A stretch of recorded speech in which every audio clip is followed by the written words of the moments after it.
De, de. It's not all the way around. Detente. It's detente.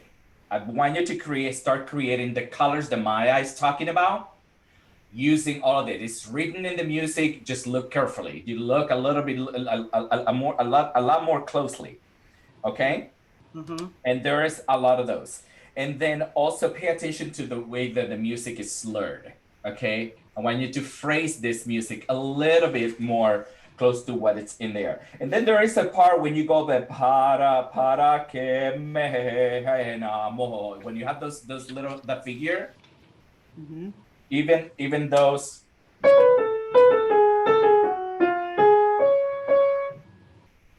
I just moved to this house 3 weeks ago and my pianos have not been tuned, so no judging. So just enjoy the ride and do not judge. Okay, let's do it again. I wish I could play with you, but it's gonna be a delay. So use the recording and then we'll stop and go. Okay. Okay. Yeah. And you can pause it when we're stopped, so we can. I don't know if you can maneuver, with the little thingy. Yeah. Okay. We all becoming like recording engineers. It's true. Yeah.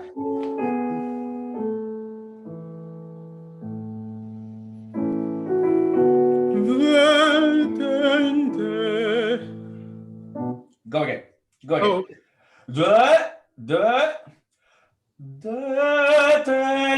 Be there, be present, be ahead of the time. Don't wait. Do it without the music. If when you have this, be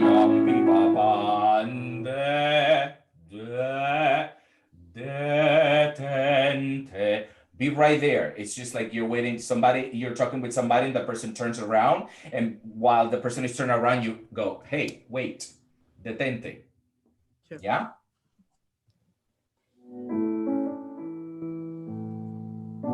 Oh, sorry. This is.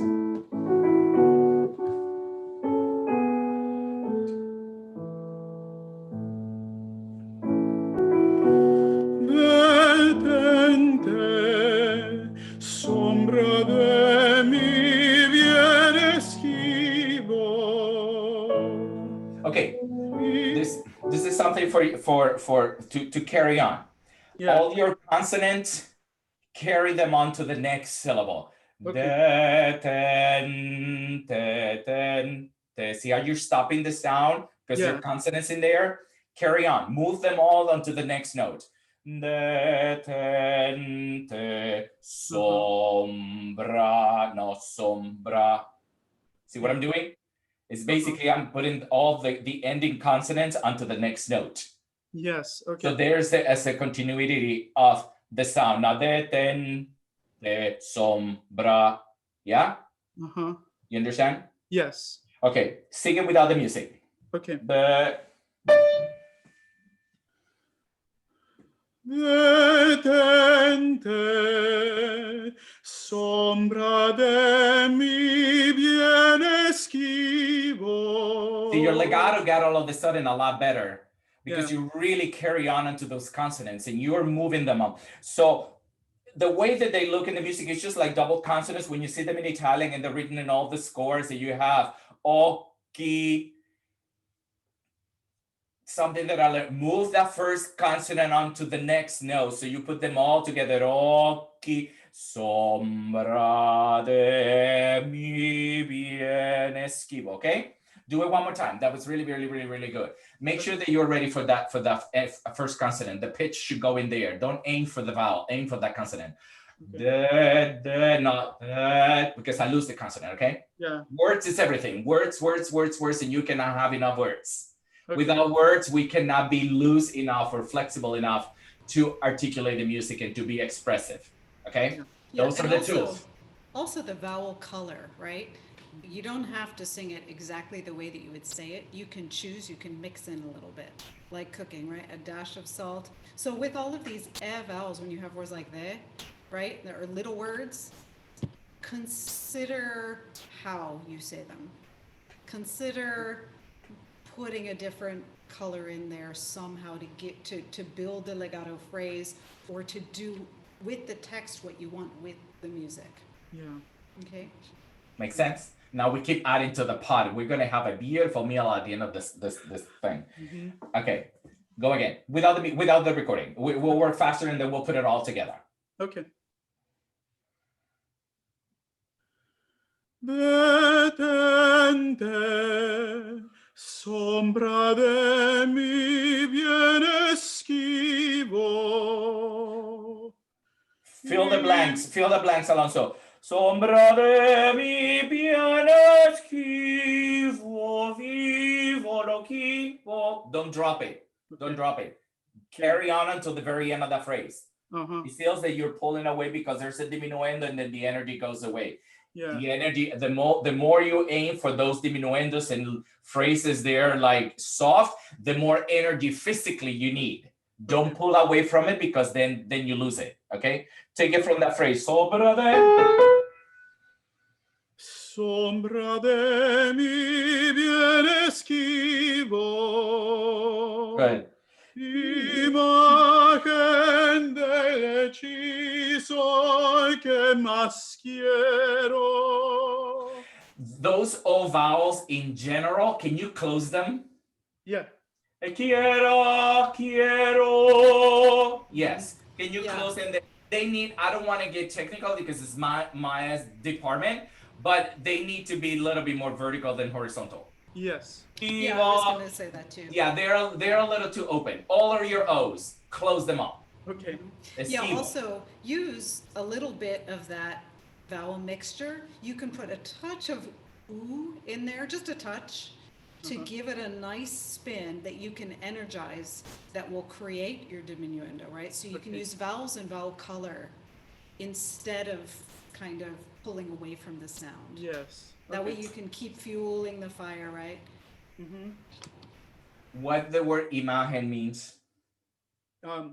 Image or like just an image. We musicians need a lot of that. Without imagination, we cannot make music. So think about what you're saying before it comes through your mouth, because you have to create the energy, the emotions, the colors, all of that before. Once it's out, it's out. It's like before, it's like when I play, if I don't think about the color and what kind of sound I want, my hands won't react to it. Yeah. Because it goes all with the sound. It's for me, for us pianists, it's all about weight and it's all about speed and how we touch the keys that we create those colors. You guys create all of that with the energy here and the breath and all of that cooks and creates a beautiful sound. So you're not stuck. Mm-hmm. Okay, so think, feel, and then just deliver, okay? In that order. Okay. Go from imagen del, yeah, there's an L in there. Don't leave it out.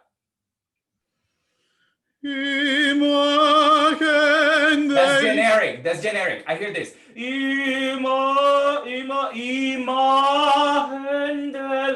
Be very specific with your vowels and your words. Okay. Don't aim for the sound, aim for the word. Okay. Okay. Imagen del hechizo que más quiero, bella ilusión por quien alegre muero, dulce ficción por quien penosa vivo. See, no, sorry. I didn't think. Yeah, I didn't think. I know you went automatically. Can we start at the beginning? And can you start from the beginning? Yes. When you prima la parola, when you think about words first, the sound of your voice completely change for good. Yeah. There's more presence in it. Without you aiming to try to sing louder or more specific, it's all of the sudden, it's all of the things that you guys worry about all the time, like the technique and the tongue and the breath and it all comes together. You don't have time to think about all of those things separately. I always tell the singers, you have the technique and you have your musicality. You cannot divorce them. They work together. If you try to make music without the technique, it's not going to work. But if you think about just technique and not the music, it's just it's not going to work.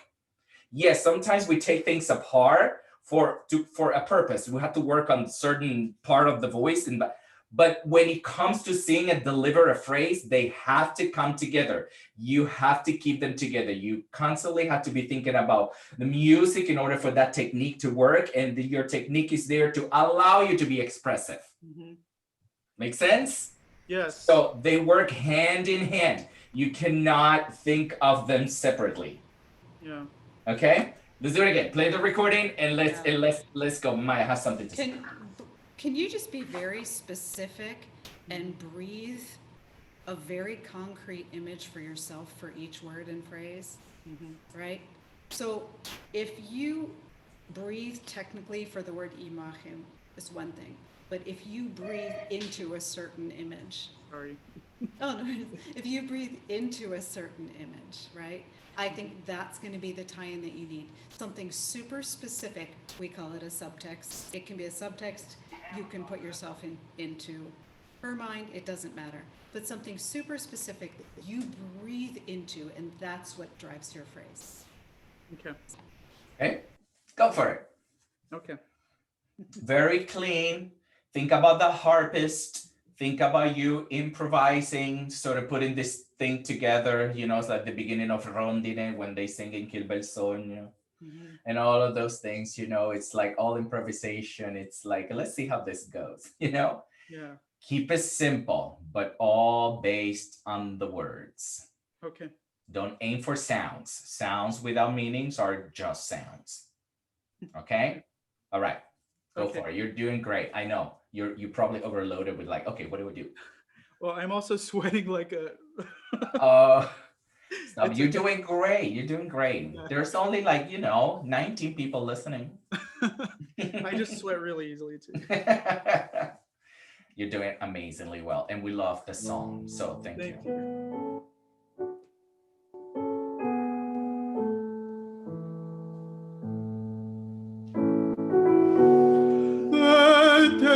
Detente, sombra de mi bien esquivo, imagen del hechizo que más quiero, bella ilusión por quien alegre muero, dulce ficción por quien penosa vivo. Si al imán de tus gracias atractivo sirve mi pecho de obediente acero, para que me enamoras lisonjero y asegurarme luego fugitivo. Great. Stop right there. It's great. And you know what? It's amazing. It is really hard what you guys do singing with the track. Trust me, it's really hard, and it's even harder trying to record it without you guys. Take it from every phrase that you're doing has to have this. I want you to work on the end of your phrases. Every single one of them has to have an end. I want you to finish your phrases before you prepare for the next one. Okay? Can you take it from Sirve mi pecho? And pay attention when you go, obediente acero, nacero. ¿Sí? Yeah. Yo voy a capela. Sirve mi pecho.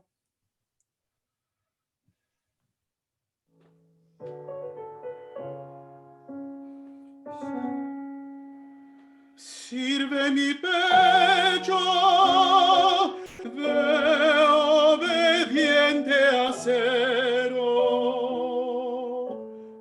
para que me enamoras lisonjero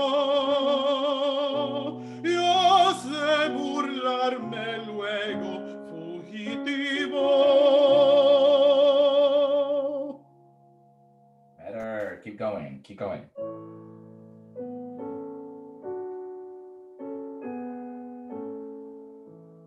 All the words. Mas blasonar no puede satisfecho de que triunfe de mí tu tiranía, que aunque dejas burlado el lazo estrecho que tu forma fantástica ceñía.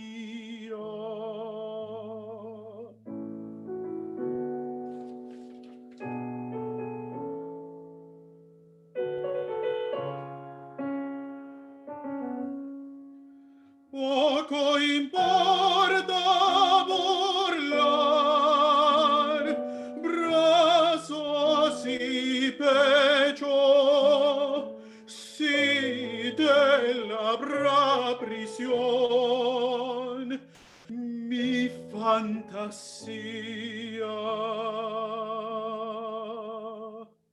Yay! So nice, so nice, so nice. So while you work on this, just work on the end of your phrases. When you do it, work it out so that the beginning and ending of the phrase doesn't start with a punch, but it also doesn't start like with a crescendo on the release. So work on the phrases and make it a lot more simpler. But the only way that you can do that is by using your words. Mm-hmm. And also, just actually for everybody, I think the more legato you can use the legato in this so beautifully. You have to do all of those things, sing such long vowels and almost delay the consonants. It'll feel like that in your mind.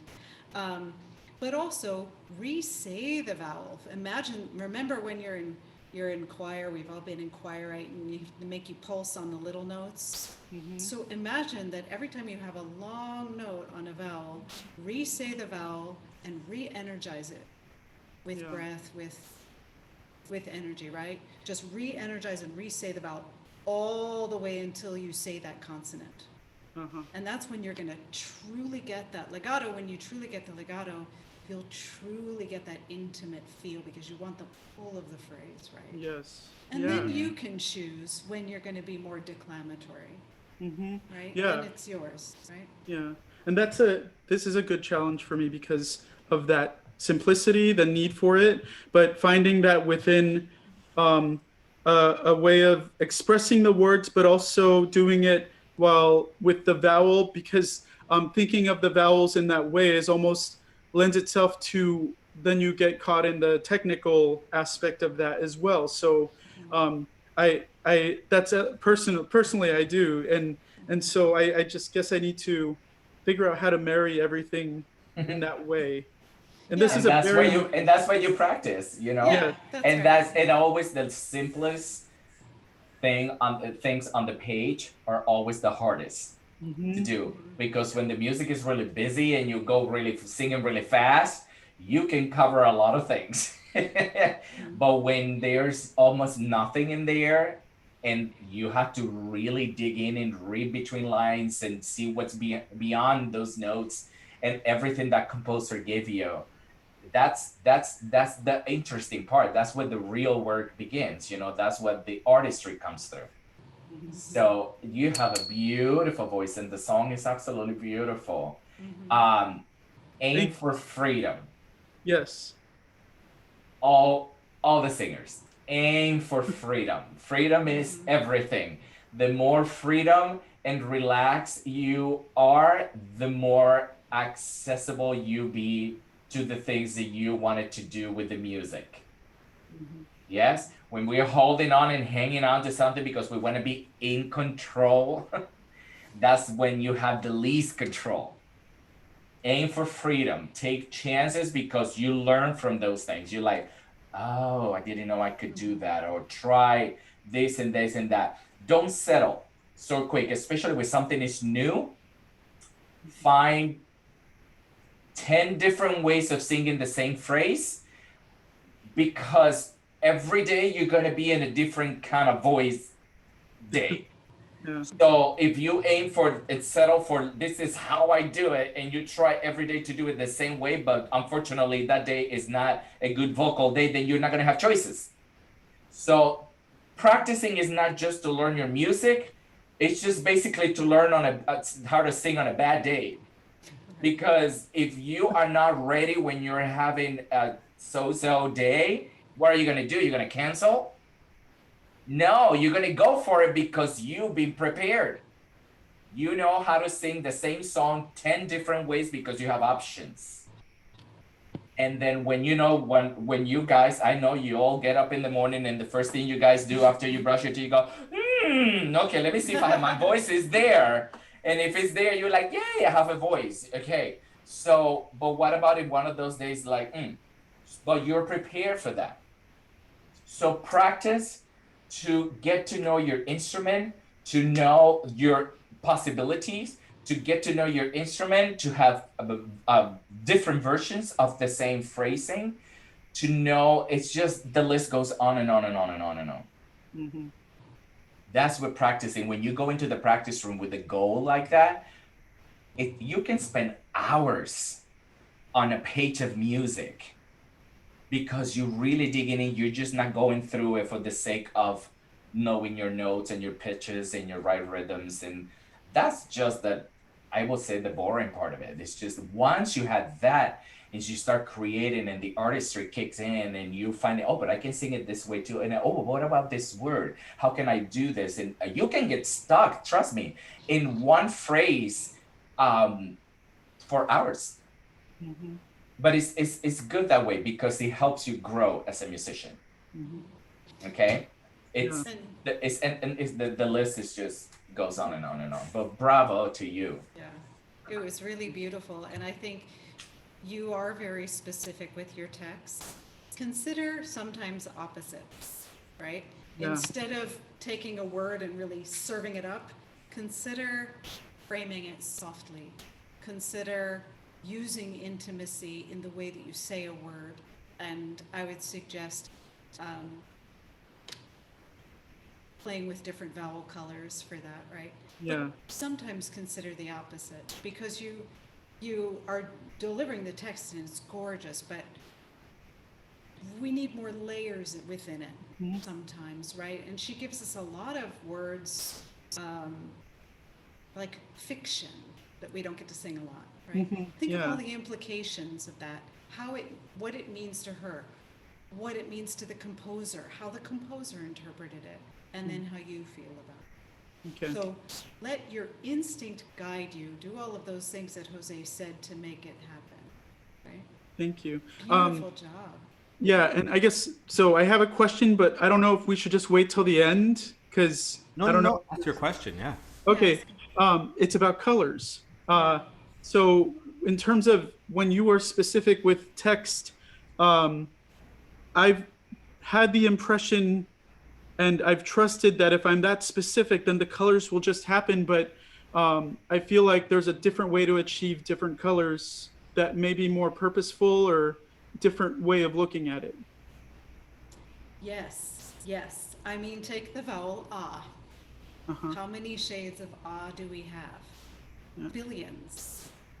And you can fixate on the mechanics of ah, or you can fixate on the emotion of ah, right? And I think the short answer is that it comes from the emotion. Yeah. The way that you achieve it is that it comes from the mechanics. So as we consider, we all want a bright ah. We know that bright ah is the best thing, right? That's something that's generally understood. We don't want to cover the ah vowel. We don't want it too dark. We want to consider linguistically what it implies. We want to do vocally what is right. But within that, how we get that is a very complicated combination of mechanics.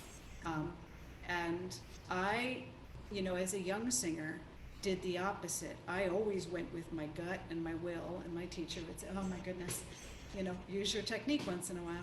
And, I sort of came around to finding that my technique could answer those questions for me. I don't always use the same ah. They're not all created equally, right?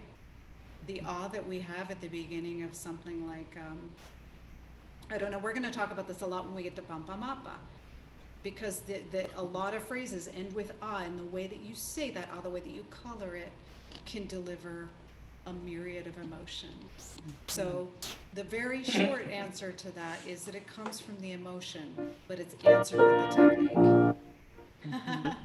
Sing yeah, that's it. I mean, you're talking about colors. Don't worry so much about colors, and it's exactly what Maya said. Like, what are colors to you? Yeah. Colors are nothing but it's triggered by an emotion. If without the emotion and without the word, you'll not find those colors. So yes, and yeah. Okay. I love Dick, that. you got it? Yeah, Thank it's lingering on a vowel, it's lingering on a consonant, it's, All the things. all the things. So the answer must come from within, but it's true, right?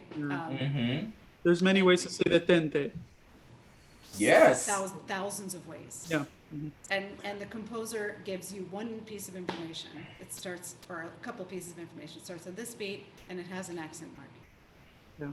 The rest is up to you. How open is your a vowel? Do you put a little bit of e in it? Do you put a little bit of I in it? How do you say the consonant that comes before it?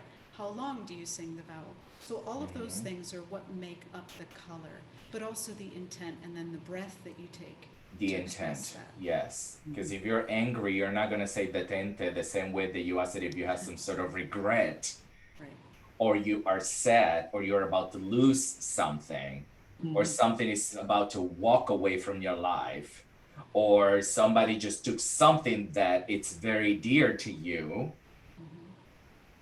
All of those things will make you say that word completely different. But what are those things? All of those things triggered by an emotion. And it takes a village to cook something that goes from here and it comes out of here.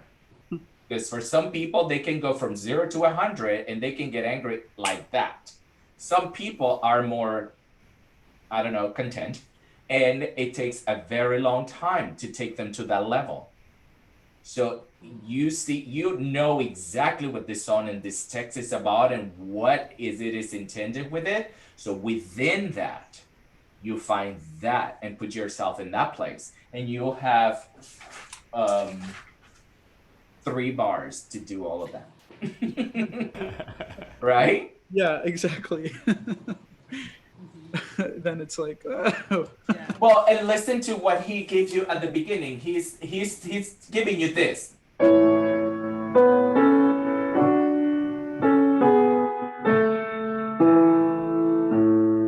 That's one figure. And then all of a sudden, before you do it, you sing the word, he's giving you this. He changes completely the rhythm, the pacing of the song. Before, it's just like a hymn.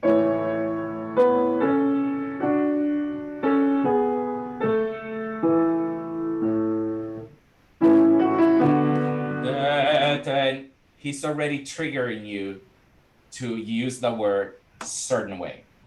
So the music is helping you. And that's what I said. You have the technique, you have your thoughts, you have all of those things, but there is also in the music. You have to use it all. Okay? And just to give you an example, that it's all throughout the music like that. There's little things in the music that it will help you if you pay attention to it. Dig in, you'll find things that you're like, oh, Always ask yourself why you're doing this way, why this, why that, why, and you cannot ask yourself why enough. Everything that comes out of your mouth, every decision that you make musically, every little thing that you come up with, why am I doing this? Why? Like I said, don't settle. Be curious. Be very curious. There's a lot of things that you can extract from here that is not spelled out. Yeah. Dig in. Make your own decisions and let people thinking, wow, that worked and I don't even know how. Or why he was, or what he was thinking about, or anything. We don't need to know those things, but we will feel it. I guarantee we will feel it. You will take us from here to there. We will know why, but it'll work. And that's when the magic happens. Dig in into your music, into your words, into every little detail. The technique and all of that will come together. Don't worry about that. Okay. You know how to sing. Yeah, you really do. You really do. Beautiful. All right? Beautiful. Thank you, That Alonso. was inspirational. Thank you. Oh, Thank you very much. Thank you. So next up we have Samantha Burke. Look at that dress, girl.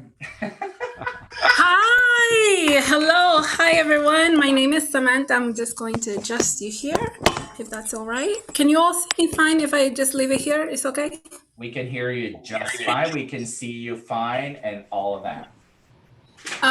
My name is Samantha Burke, and I'll be singing Ya No Me Quieres by Maria Grever, who was a Spanish, first Mexican Spanish composer, half Spaniard, half Mexican, from the 20th century. A lot of her music we know from a lot of those films I used to watch when I was a kid in my grandma's house.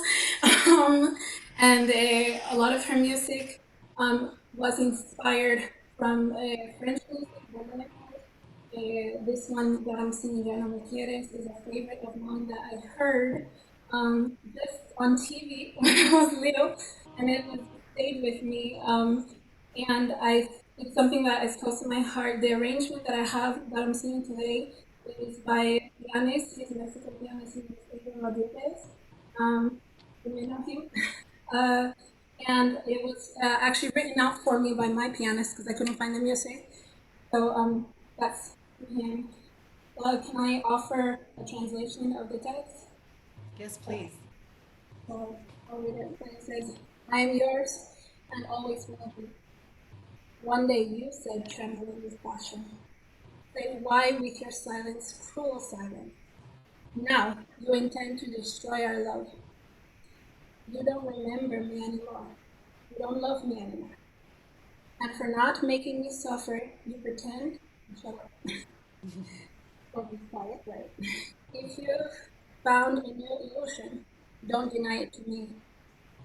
And never try to pretend love, because you hurt me. Me for being with you, asking together. I don't know what to give and to kiss you again my whole life. I want to melt in the flame of your love, our two beings, but you do not remember me, you do not love me anymore. So much love. Gee, what's the song about? Just I kidding. know, right? You don't love me anymore. Yeah. You don't love me anymore. This is a wonderful song, and I hope to offer something to it. Hear it. I'm gonna mute myself for a second.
We do Thank you. love you.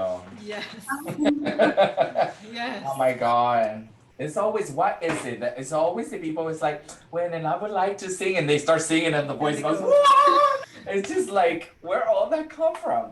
Thank you Oh so my much. God.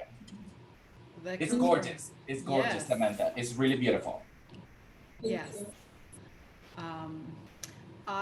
I actually think the hard thing about this song is giving it an overall kind of shape, because it starts and it's already so passionate and it's already, and then we have, I think this is fairly typical of her songs too, because we often have a strophic shape or something that's very big that repeats, right? So the challenge then becomes, how do we give it an overall story? And how do we build, and and I think you have very good instincts where that's concerned, and I'd love to see it become a little bit more specific, right? And a lot of these things are going to be hand in hand with the things that I know that Jose is going to talk about in a minute. But consider how you say triplets, consider the declamatoriness, can you say that? I'm going to make that up for today. How declamatory or not a text becomes, particularly in the big section where you have the triplets up high. How can we change that? As you have that a few times, right? And you're so in tune with the text and with the passion is insane. It's so good, So I want to know how you can make it more vulnerable a little bit. And that's where I think we're probably going to go with it. Yeah. That's the hardest, right? Yeah. Be vulnerable. Let it go of the things that's like, again, it's control. Samantha, Maya, are you done? Yes. Thank you. I didn't want to get on the way. It's all good things. Like, sometimes we just look at each other and we don't even have to say a word.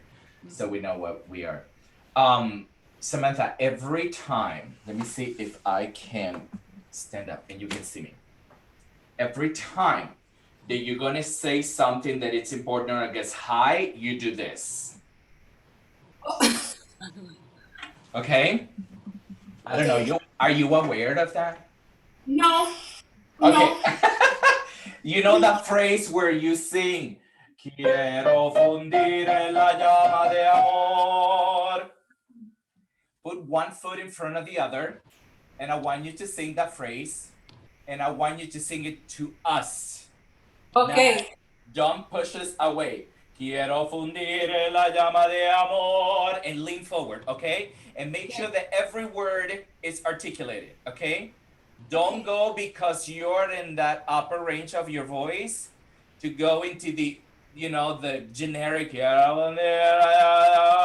and to, sounds. Say those words to me. Quiero fundir en la llama de amor, and really go for it, okay? Okay. Can I have a break, please? Yes, of course.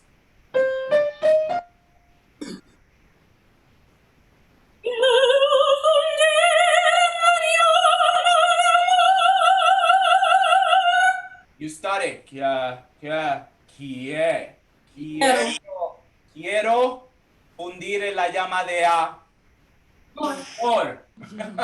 Namar.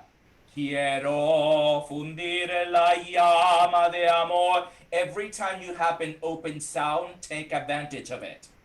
Don't live in one generic position and put all the vowels in there. You know what I mean by that? Quiero fundir la llama de amor. You're in one place. Quiero fundir la llama de amor. Take advantage of the of amor. Okay? Okay.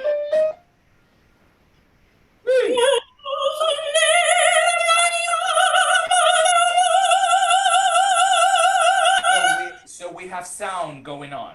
Yes? And we have word. So how does that feel? Feels so much better, ooh. Right, because why? Because the vowels are super clear. They're like. Because we have words. Because Robert, when you leave everything to a generic, position, plays, and again, not to get into technical things, because sometimes I purposely try to get singers away from that weight of thinking. Stay with the words. Now let's go back to the beginning and make sure every time you get to those phrases where you have to sing high or I don't know, don't do this. Okay. Totally the opposite. It's like almost like when you're gonna give me a hug. You see how the back opens up when you give somebody a hug. Remember hugs? Yes. Yes. Every time that you're gonna sing those phrases, you have to open your back, and I want you to lean forward and just give it to us. Yes. All right. Yes. Okay. Start the song from the beginning. I don't know if you can. I don't know if you can skip the Yes. the introduction. Can I just add one thing here before Yes. you start? Because it's related to the breath. Again, why, I always like to ask the question why we start singing this particular song in this particular moment in the first place. I always like to give myself a really tangible, there's an introduction and it's beautiful, but why do I open my mouth and start singing in that moment, right? And I think here, this plays very much into that overall arch that we're going to go for, and also into what Jose's saying, because what kind of a breath are you going to take? Because how do you want to say tu ya soy? How do you want to say that? Where does that play out in the grand scheme of the entire song? In other words, what is your emotional state at the very beginning, and why do you say that word there? All right. Listen. We're processing. Yeah. Think about that for a second. Why do you say tu ya soy, siempre lo seré? In this moment, every time I sing this, I have a very specific picture of someone in my head, personally. But I feel like the moment I'm always starting to sing with the piano first. And in this moment when I sing, it's because I honestly feel like I'm going to rip apart, like a cry. So what happens if you take that feeling like you're going to rip apart, and it's that last moment of restraint, that last moment of you holding yourself together, that last moment of, okay, it was like the whole nation up until today, I'm going to take a deep breath, and all I can do is wait.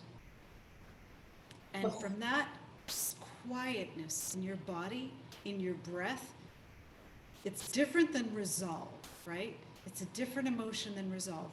It's, I'm going to collect everything for a minute and hope and pray. I'm going to say this, tu ya soy, siempre lo seré, and I'm going to say it in a really specific way, right?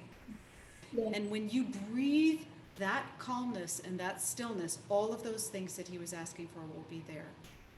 Okay. Okay? So all of the emotion that you're feeling, think about it in terms of it's starting the narrative. It's starting the narrative. Samantha, can you start it a cappella without the music? Yes.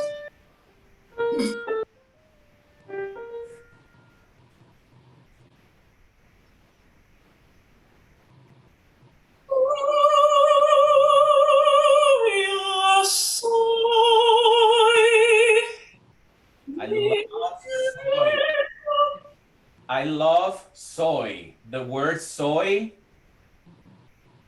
love it. Okay. Can you start there? Think about when you say soy, how tall and open and free you were. The Yeah. first beginning is like so tentative. Tuya soy. Tuya soy. What does it mean, tuya soy? It's exactly what Maya was just saying. What is going to trigger you to say tuya, so I'm yours. Yes, when you don't say those things just like that, like in a very casual way. Right. We don't say those things on a daily basis. It's not like saying good morning. Like, Right. you know, like I'm yours. Those are like very specific words that I don't know, I can count in my life the times that I have said those words. Right. Right? Right. So open up and go to be open and be ready. Don't sing like a ventriloquist. Okay. All right. That's the first thing that it comes to my mind. Tuya, so it's an U vowel. Exactly. That. Start right there. Okay. Woo.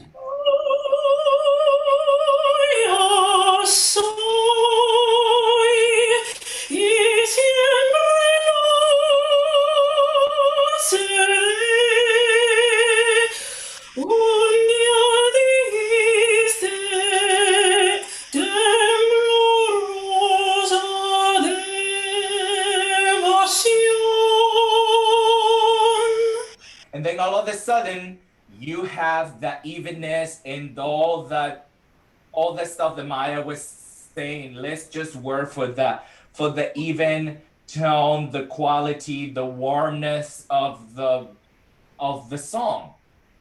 Now, start the song with your music and see if you can maintain this. You know what you're doing? Yes, sir. It sounds like you know what you're doing.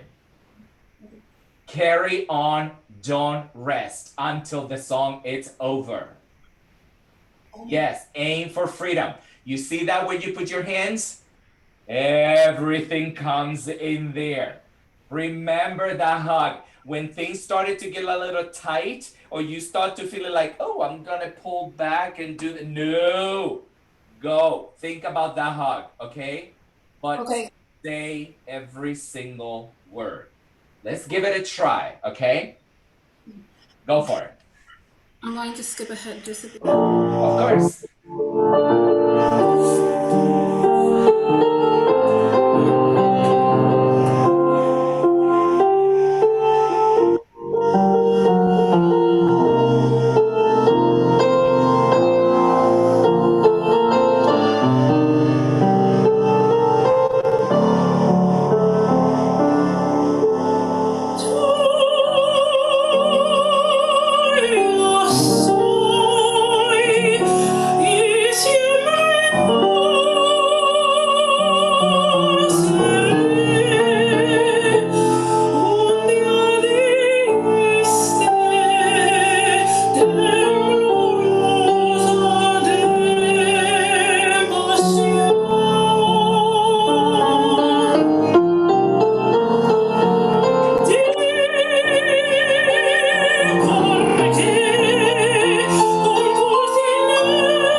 Right there.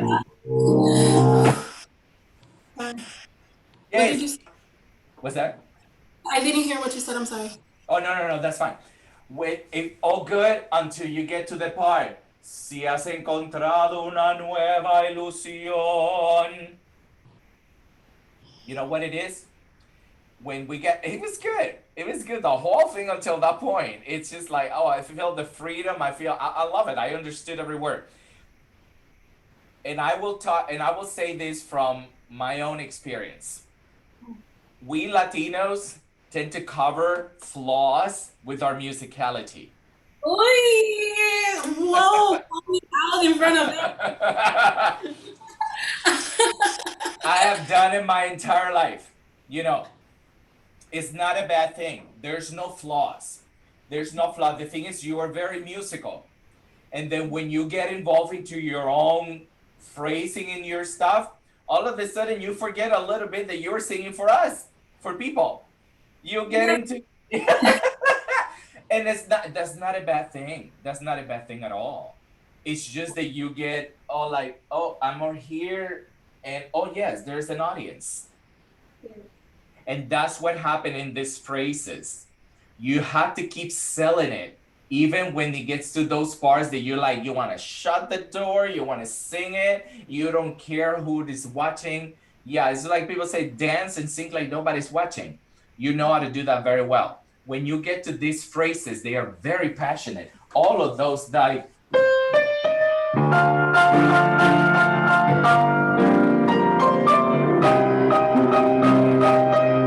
all of that. So get into that hugging position and keep delivering to us. Okay. Can you And sing that also- phrase? Also, Yeah. it's the first time you do it of many, right? Yes, it is. So I would take that opportunity to ground yourself and use what he's suggesting, the text itself. Be careful not to give too much, because then there's nowhere to go, right? The next Right. 2 or 3 times, however many times you do it. Yeah. I see. Can you sing that phrase? Yeah, just don't worry about the music for now. Just go from si hacen con, Oh, yeah. si has encontrado, all the words. Si has encontrado.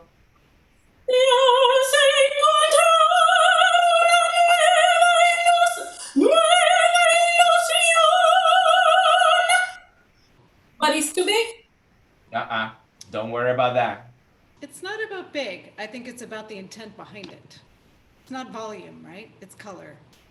So if you're giving the words are going to show you what you need to do there, right? The words in relation to everything that comes after. Okay. Pay attention to the word. Si has encontrado una nueva ilusión. Si has encontrado una nueva ilusión. That una nueva ilusión is your resetting that phrase. If you go, si has encontrado una nueva, you missed that chance. Si has encontrado una nueva ilusión, that's going to reset you. Okay? Okay. And that's going to keep that super relaxed. Try.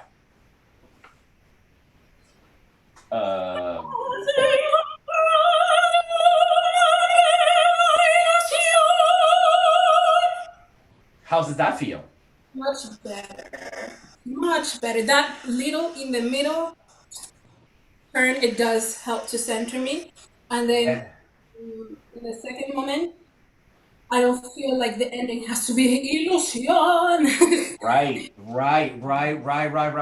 So in music, in singing, in phrasing, that's what we do. We're finding those spots where actually keep us grounded, so we don't keep drilling, and then that drilling and that forward motion constantly, one is going to get you tired, but two is going to keep you off your feet. You know, we have to make sure that no matter that we find those turning points, that we keep grounded. For you guys always singing, how many times have you heard the word breathe?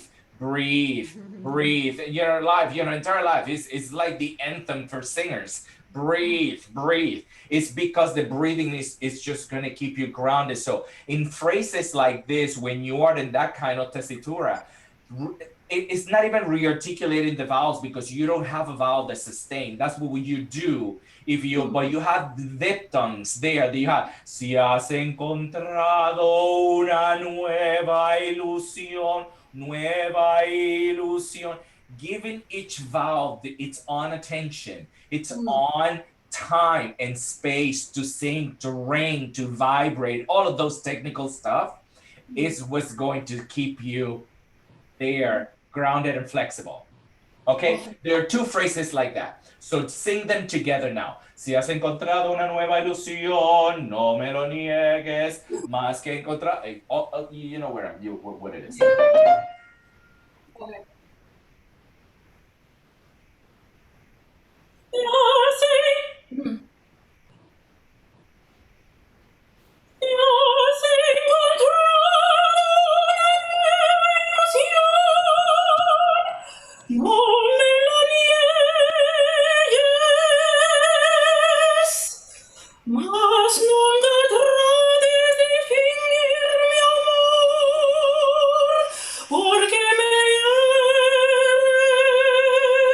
That's it, Samantha. That's all you need to do all throughout this song.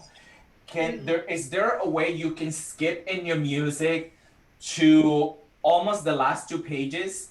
Would you find that big interlude, before you says, Yo por estar junto a ti, no sé qué día. It will take you to the end. Yeah, I'll try to.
Okay, I know we have like 2 minutes, but I cannot let it go until I say this. You know the last phrase? Yes. Sing it again and hold the position of no. Ya no me. Don't go. Ya no me. You're changing the vowel and you're going from this to this. Stay on the O. The O is what's going to give you the end of the phrase. Ya no me. The E belongs to the O. Okay. Makes sense? Okay, do it again. No,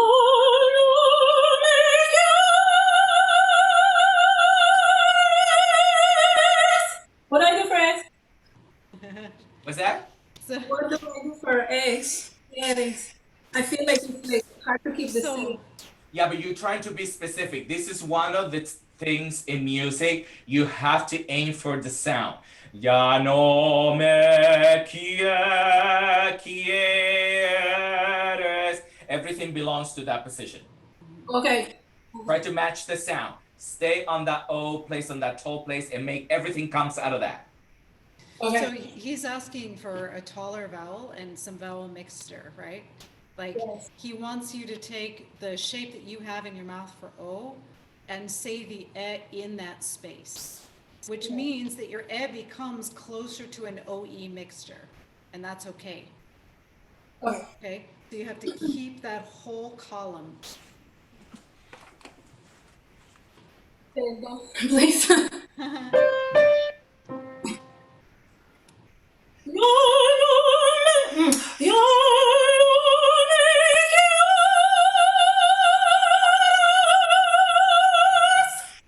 That's it. Yeah, we know know what the word is, we're good, right? Okay. And then we get a It's beautiful crystal color. clear here, but the sound is absolutely gorgeous, and it doesn't Yeah. sound like you're actually putting a lot of pressure in there. Like, would it be too much to go up? Is that Ya no not me good? quieras. What, in the B flat? Yes. No. If you can handle it and don't change the color of it, you can do whatever you want. Okay. That I'll leave for the practice room. What is it? Was it a B flat? What you Yeah. would do? Yeah. I was put my foot in my mouth. Oh my god. Okay. Go for it. Don't change the position. Ah.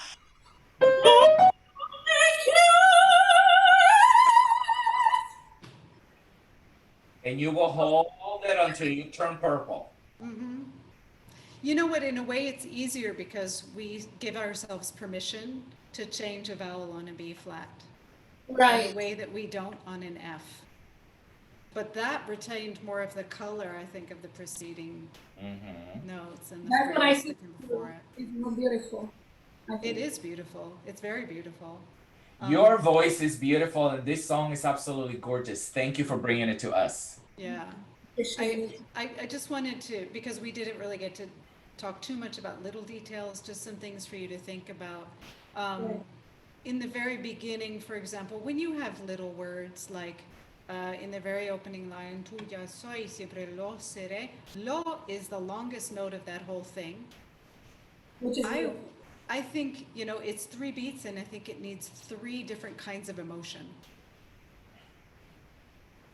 So think about the fact that we don't really hold notes, we infuse them with something, right? We know we have to energize it with all the technical things, right? But when we have a long note in an otherwise syllabic setting or something that moves, and that's a direct object, lo.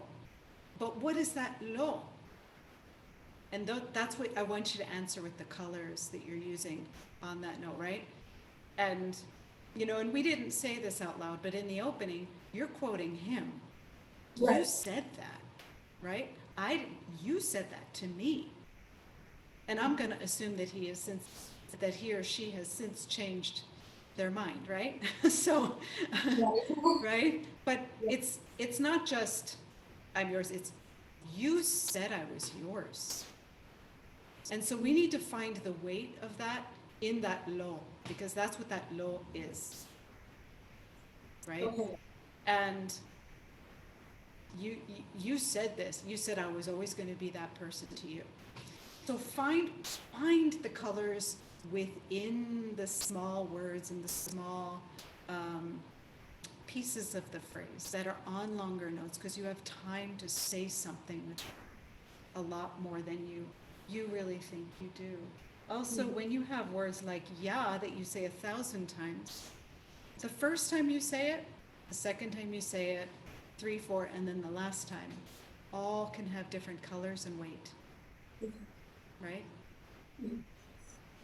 So consider those little details in the scope of the bigger arch as well, because that's going to help you with that really beautiful intimacy that you set up in the beginning for us, all the way through until the end. It's the little details within the bigger emotions that are really going to give it something special.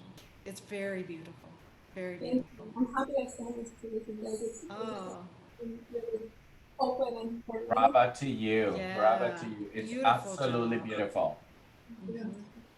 Thank Work on your you. phrases. Yes. Gorgeous. Ah, yes. Beautiful.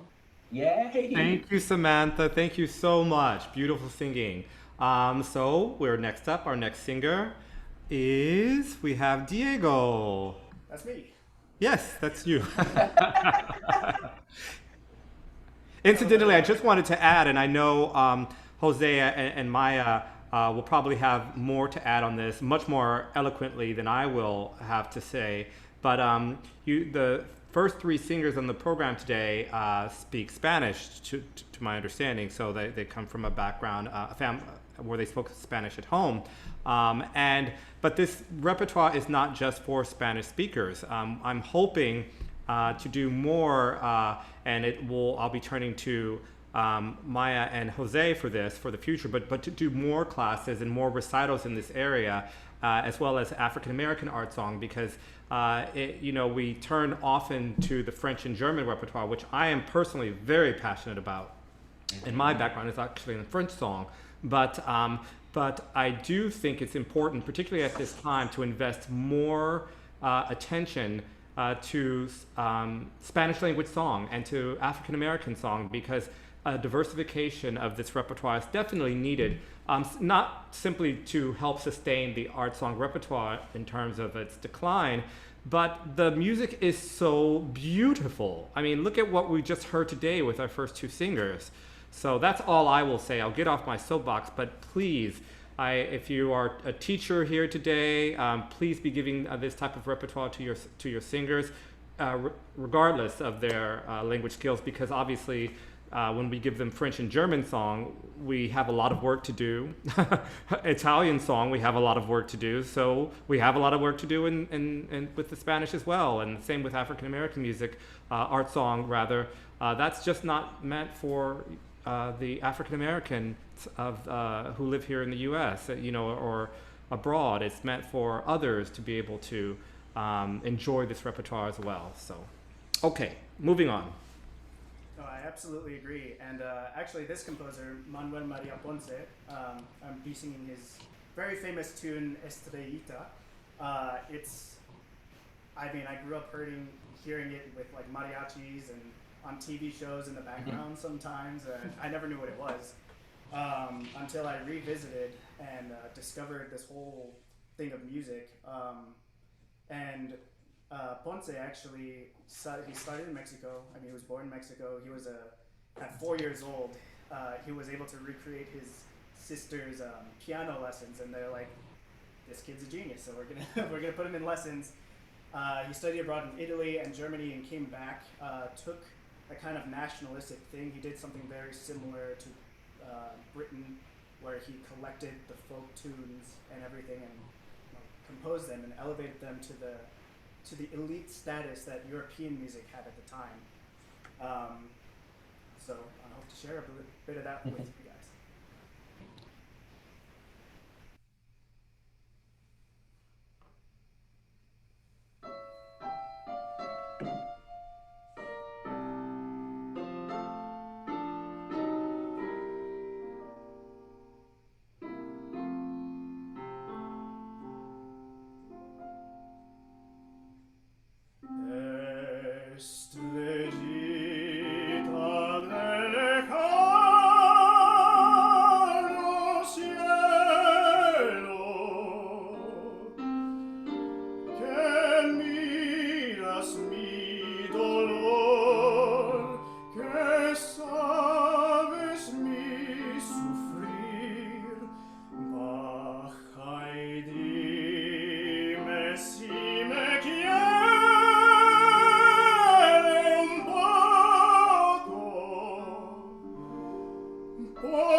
Estrella,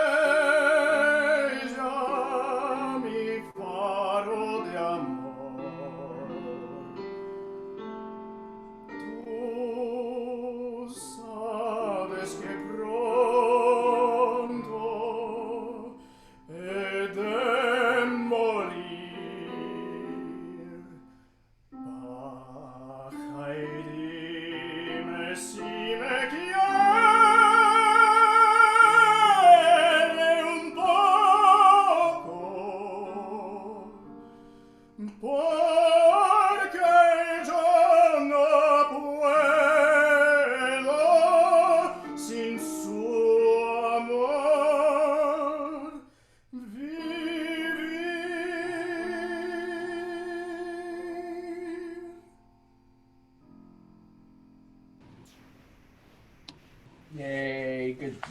Diego. Beautiful. Before the class, I told Jose, it's like, I know you and I know Estrellita, so I'm probably just going to let you run with it. But I have one kind of basic question for you. It's going to sound silly when it comes out, but I'm going to say it anyway. What's the song about? I mean, you don't really know that this person is dying until the very end, where it's like, I'm gonna die soon. Tell me that you love me. And the Estrellita might not be an actual star. It might even be somebody who's already passed before them. And they're like, I'm here, I'm coming, just tell me you love me. Or saying goodbye to somebody who's right there. It's like, just tell me that you love me before I go. I read a word associated with the song, nostalgic. Yeah. That most people don't really incorporate that very much. And the reason I asked that question isn't because I didn't get feeling from you or anything like that, just because I think when you have a very beautiful melody that everybody knows, or that just sort of is immediately beautiful, it's tempting for audiences and listeners to kind of just tune out with the depth. So I wonder, I know Jose pretty well, and I know he's going to do this musically with you, but I wonder if you can just be a little bit more committed to that interpretation, to one of those interpretations, and paint a super clear picture, because it's beautifully sung. There's a lot of attention to when I repeat, it's going to be different and all of that. I just wasn't sure exactly what that Estrellita was for you. Okay. So uncover that in this next half hour. Okay, Jose. Diego, what are you saying? You're saying, que miras mi dolor. ¿Qué sabes mi sufrir? Okay. I don't know. There was a word there that is just, I don't know. From the beginning. We talked about this when for those who are here I met Diego about 2 months ago and been working with him on and off, so I know him very well. So you might hear me saying very specific things to him because I know this voice very well. When you start at the beginning, you're singing this in F major, no? You're going, don't aim for making a sound. Okay. Let go. Go for the word. It's just in the place that you go, Estrellita, ba, ba, ba. Sing every single one on the way up. Okay. You're aiming for the high note right now, and I know that. I don't care about the high note. I care about the 3 notes before. Okay, just sing it a cappella. Just go, and don't move on until that note is settled, is grounded, and it's just the way that it's in your spirit, in your mind, and you're a beautiful musician, I know that. So just really stick with it, okay? Commit to this phrase. Okay.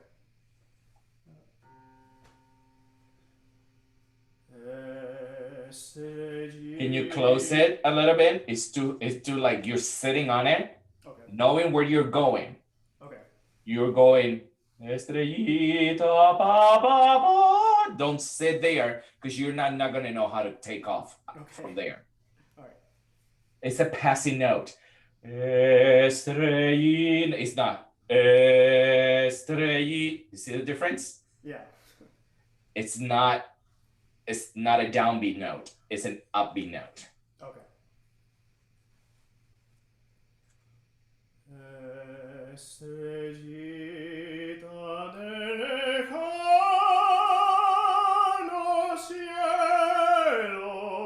See how everything else above it sounds so effortless now? Yeah. Before it sounded like you almost hit it up. You're at the end of Que Gelida Manina, and then you needed all that energy. It's just too labored. We need to take that labor feeling away from it. Okay. Okay, do it again and then go on. Okay. With music or just? No, just do it like that. We will save more time. Estrellita dele, estrellita dele, ta dele. Don't rush. Finish your phrases. Okay.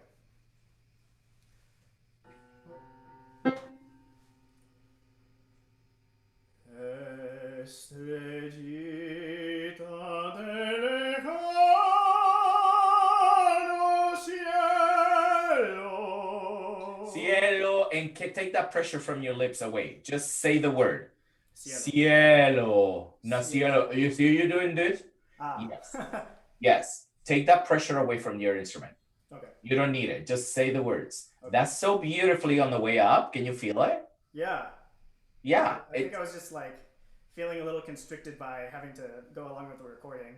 Well, yeah, see, and that also happens to you guys when you're singing. You know that you're like, oh, I have to make sure that I stay in tempo, I stay behind the because the recording is not following you.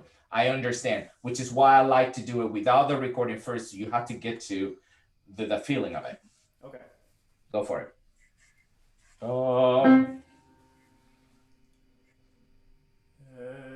Estrellita del lejano cielo. That's much better. Go on. Que miras mi dolor. Okay, so when you go que miras, why are you changing the position? Every vowel has every other vowel in it, right? Que miras. Stay with that beautiful position and don't change anything. Okay. Make everything match. We want even tones. No matter what vowel we're singing, we want even tones. Que miras. Maintain the tone quality, okay? Go from there. Que miras mi dolor, que sabes mi sufrir. Now do it again and say those words. Okay. Que Que miras mi dolor, que sabes mi sufrir. Baja y dime si me You're doubling the M, and that is going to get you stuck. Baja y dime si me. No. It's keep them all sounding. Baja y dime si me quiere un poco. Okay. Baja y dime. Can you think of a more, Diego? Can you think of a more narrow position for that lower A vowel? Okay. I'm trying. Don't change the vowel. Okay. But you really like this down there. Okay. Heidi. Heidi, me si me quiere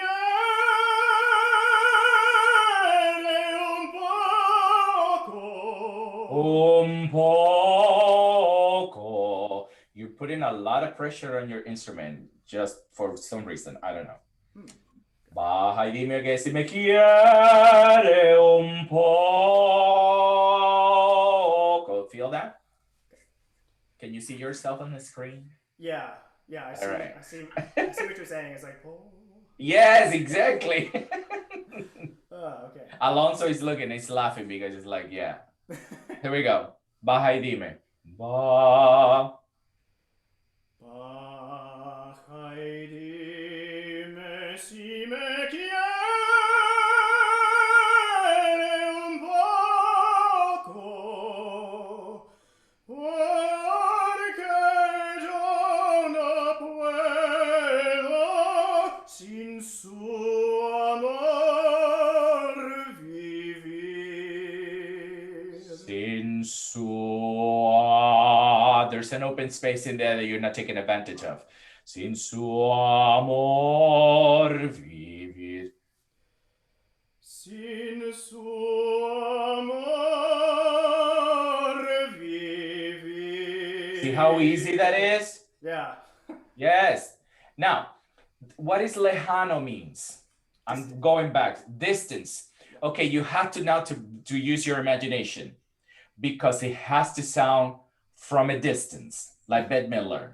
I don't think you're old enough to know that. Estrellita del no cielo. Okay. That's the feeling. I'm not asking you to be quiet. I'm not asking you to sing piano. We are asking about the colors, but the colors come from the words. Picture that. You have to use your imagination. What it means in my language, back off. Control the air that you're sending to the note. Okay. Estrellita de leja. Don't put your foot on the gas pedal. Okay. Okay? It's not that kind of, that's not that kind of singing. Okay. Try. If it cracks, it cracks. If it doesn't crack, yay. Okay. Take a chance. It's the only way that you learn.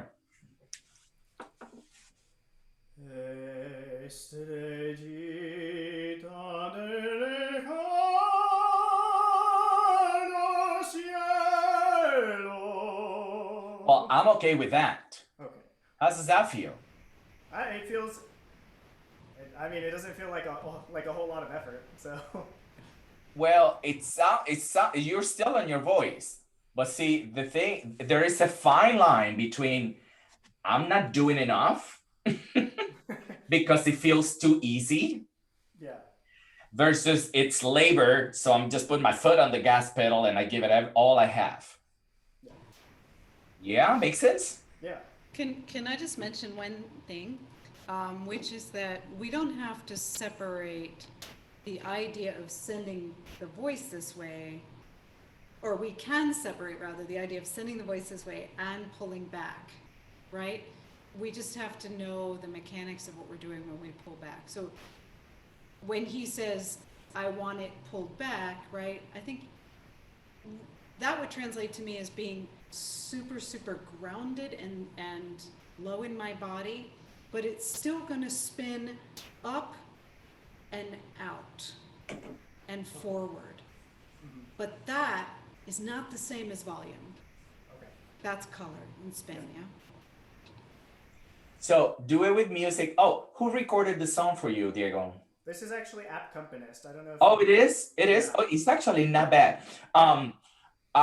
If you do it again, I recorded it for you, but the way that I like to do the song as written once, and then you go back and repeat Estrellita. Okay. So you do Estrellita de lejano cielo, tú eres la estrella, mi faro de amor, and then go back after that. Estrellita, and that time around is the one that you sing it the softest. Okay, so It's much more interested that way. yeah, yeah, I see what you're saying. So it's more like an ABA.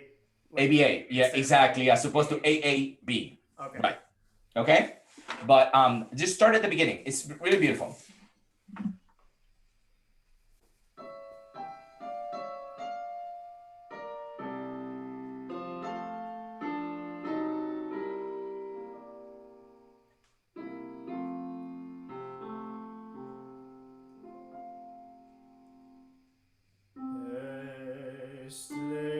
Estrellita de lejano cielo, Control. que miras mi dolor, que sabes mi sufrir. Ay, dime si me quiere un poco,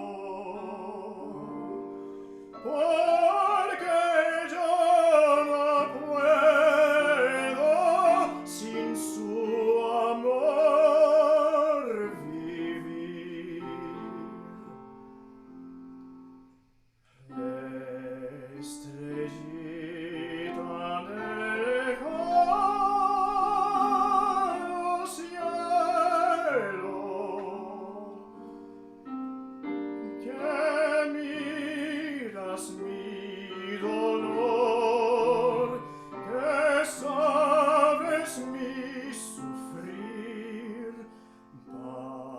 Ay, dime si me quiere un poco, porque yo no puedo sin su amor vivir.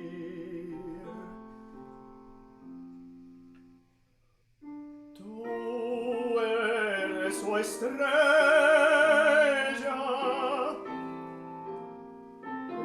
Were you stopping me here? Yes. I don't think it is tú eres mi estrella. It's me. Oh, I only have tú eres estrella. Tú eres mi estrella, mi fa. Tú Oh, eres no, I'm sorry. estrella. Tú eres o estrella. Ah, Yeah. I never heard Depends. that before. Depends Okay, on the so- edition, yeah. You have tú eres Tú eres estrella, mi faro de amor. Tú eres estrella, mi faro de amor. Yeah. Yes. They have an O right before estrella. No, take that O out. Okay. Tú eres estrella. You're a star, and a light. What do you call it? The lighthouse. That's love. Yes. Yes. Okay. Yeah. Tú eres estrella, mi faro de amor. Diego, make sure that don't say estrella. Sorry. That's Argentinian. Estrella. Okay. Yes. Yes. Estrella.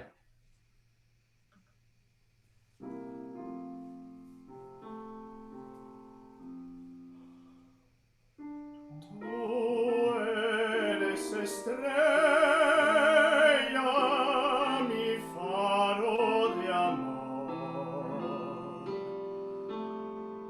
Tú sabes que pronto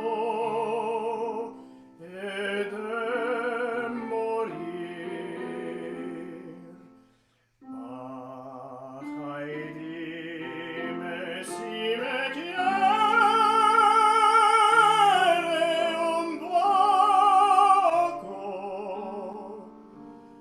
porque yo no puedo sin su amor vivir.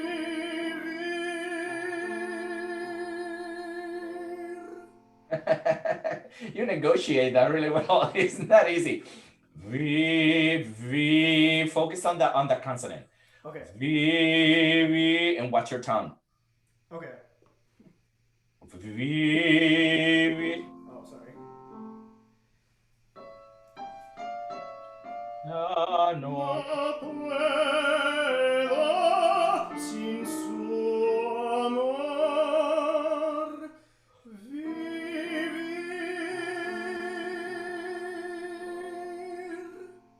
Yeah, then you can articulate the art and everything at the end. Yeah. I know. When I'm ready to give somebody an award from dealing with tracks, I'm gonna give it to you. You're like singing and you never lose the momentum, and the recording and you're behind and you're at a beat here and there, but you never lose the phrase. I mean, it's so hard, and you did just do that so well because you're a really, really good musician. But yes, pay attention to those little things. Don't take your foot, from off the gas pedal, because you don't need all that energy. Just control your air, okay? Because the energy that you put it into the phrases is costing you. You're going like up there.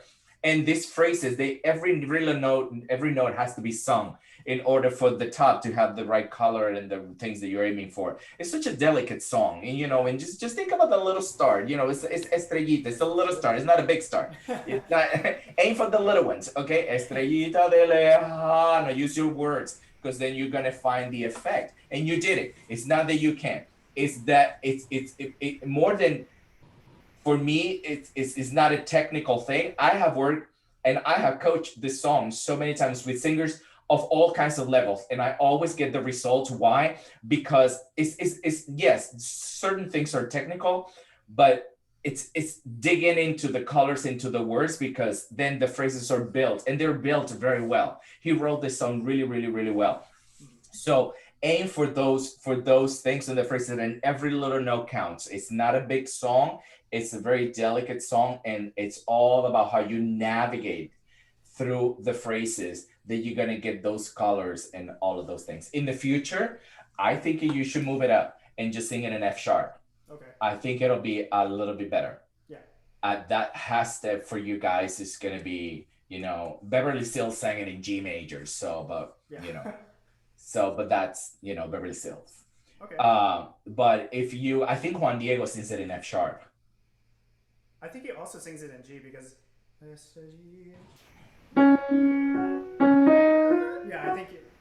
I think he does sing the B there. So. Yeah, it's just easier to go. And I mean, even the half step will help. So, but a beautifully sung.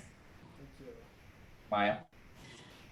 Yeah, sure. I think a lot of the things that he was saying in the beginnings of the phrases, when it feels too low, try a more closed vowel, very simply. Because there's so much leeway within right? Yeah. And it's always, it's a consistent challenge for everyone that I have that sings this song too, is how you really find the grounded, because you want that to be grounded so that the rest of the phrase is easy, of course, right? Yeah. But if you put too much weight on it, or if you put too much, it kind of like it messes up the whole equation.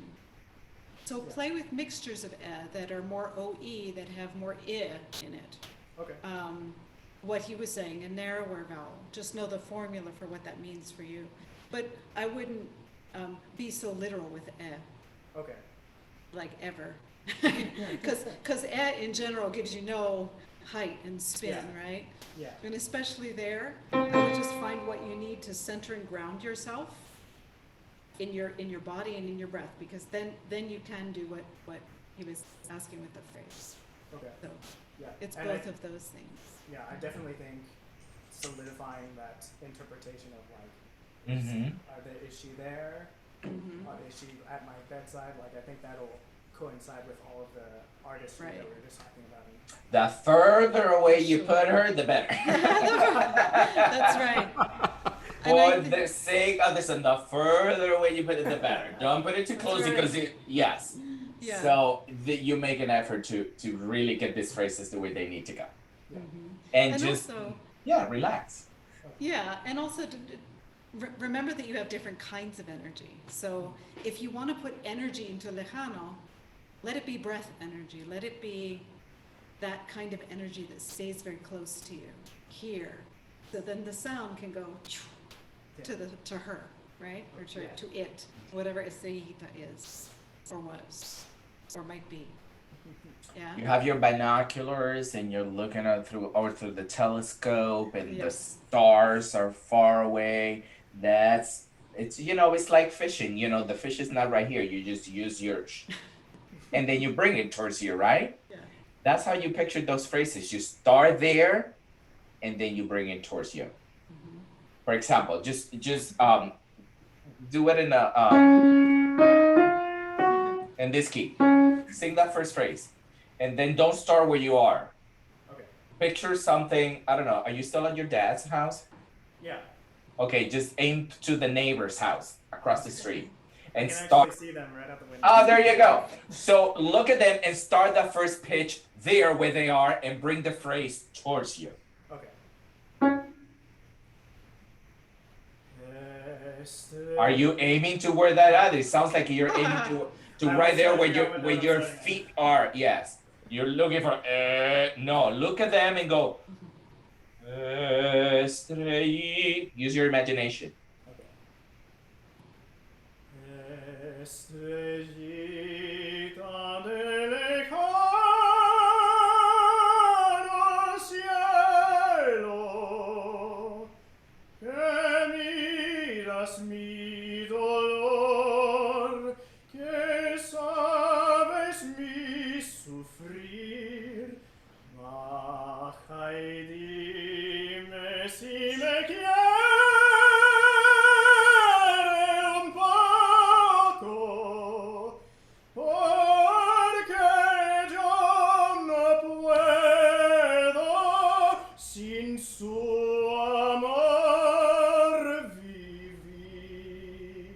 it's a better key for I you. like that key.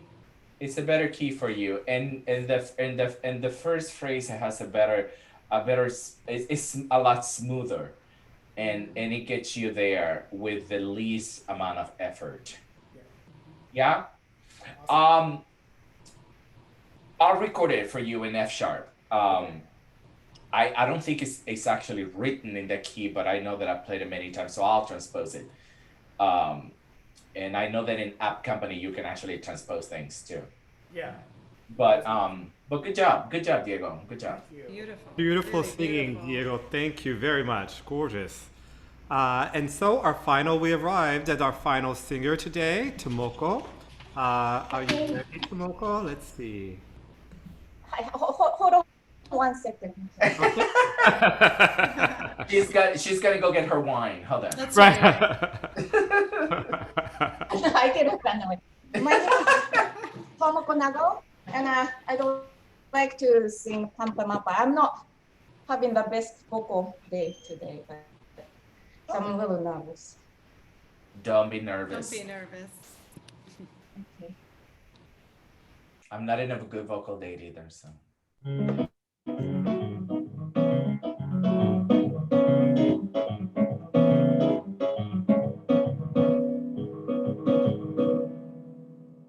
Yo no soy de estos magos, pero es lo mismo.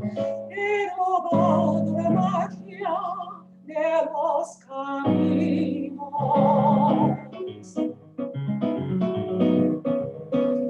Esta cruz que me mata me da la vida. Una cobra de sangre que canta herida.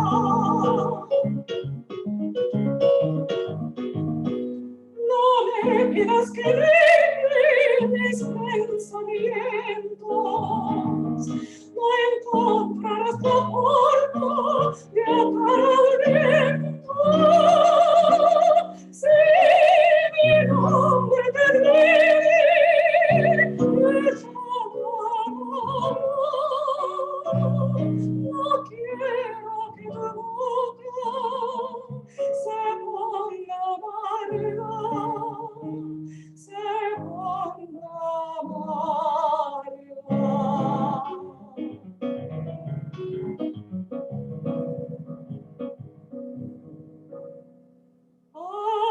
Orilla mi tierra tan trasmutada, yo te daré mis sueños, dame tu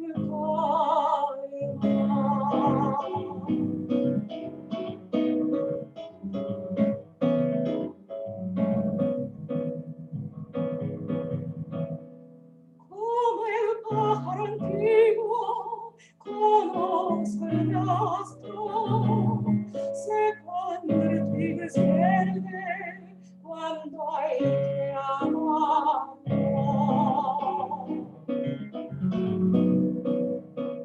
Por eso es que mi vida no te confundas, el agua que yo busco es más profunda.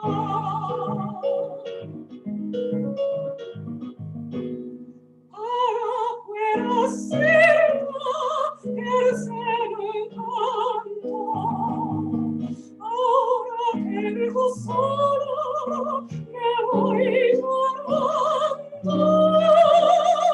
Pero nunca mi cielo de pena muero, juntas querido, nazco de nuevo, nazco de nuevo.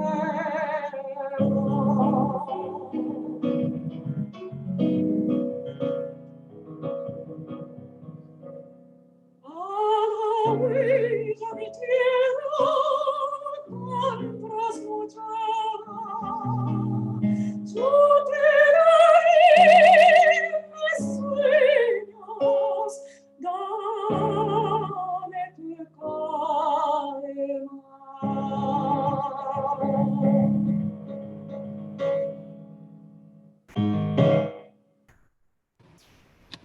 Good. Great. Thank Yeah. You have a lot of great instincts with this. And I think this is a difficult song to perform too. you. It's so many words. So many words. Yes. And honestly, it's a little weird. The text is a little strange, right? Yes, So- I can't figure out. I was able to translate, but it took me a while to guess what it is. Yes, Okay. yes. I think one of the big clues comes from the title of the song. So, Pampamapa, and we're talking about a place in the world that's very, very, very diverse, right? We have every kind of diversity we could possibly imagine certainly in Latin America, but even in South America and even in Argentina. And this particular poem is a folk-inspired anonymous text, right? Well, not anonymous, folk or popular text by Quintana. What do you know about Argentine song, about the poet, that can help you contextualize this text? Actually, I know so little. I almost know nothing. Okay, perfect. I studied Spanish, so I can understand, but Mhm. I know so little about Argentinian songs. Mm. I was interested in Guastavino, and Mhm. Sure. I looked and looked what I want to sing for this occasion, and I like this Yeah. one so much better than the others. Yeah, it's different because it has a different use of dissonance than a lot of his songs. So we can kind of put Guastavino songs into periods. And this one very much comes from a period where he's looking to wed elements of Argentine culture with a more popular feel. Popular meaning he wants it to appeal to greater audiences. So we hear a lot of that in the more lyric songs. This one is quite unique, right? Because it comes from a more dissonant place because of in part because of the rhythms too, right? The way that it's spelled, the way that it's played, the way that the piano part plays with the vocal line or doesn't, the way that we have different textures within a greater arc within the song, it all comes from that huella. And that huella is a dance type, and it has a harmonic framework, which Guastavino kind of sort of doesn't follow, and that's debatable why. But also, this type of form alternates between 6/8 and 3/4, and also has a presence of the guitar, specifically the strumming guitar, which is called rasgueado, instead of a plucked guitar. So we have a couple of very tangible things. Also, in this style, the voice tends to begin on the second beat of a 6/8 measure. So he's pulling all of these elements directly from a folk style. And that sets us up for a very, I don't have an adjective for it. I hope we can find an adjective for it by the end. It's mysterious in a way, this text, right? When you read the poem, what was your reaction to it the first time? How did it make you feel? The solitude and the freedom, longing for the freedom, and still, he still has some time to fall out, Yeah. and leaving it behind. Yeah. Right. Freedom, being free is more important to him. And this attraction, he's enchanted to this land or whatever, land of Pampa. Yeah. Good. And Pampa is an area, right? It's a A region. geography. Yes. So then the question becomes, how does he feel about this? That's my big question for you, because it's directly tied to the way that you sing it and the musicality of it. Particularly in the sort of A section.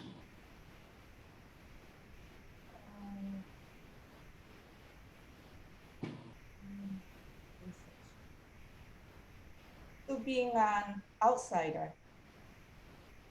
And Mm-hmm. I don't know. Maybe he doesn't feel he has no place that he can fit in anymore. Yeah, that I felt, but I don't know. Yes, yes. And I'll tell you, there are other pieces of important information, right? That tell me that he is strong, that tell me that he is a little bit maybe confident or pompous in the way that he delivers this poem, right? Because you say things like, in the very opening phrase, what do you say? What's the very first line? I'm not from this region, but Yes. it doesn't matter.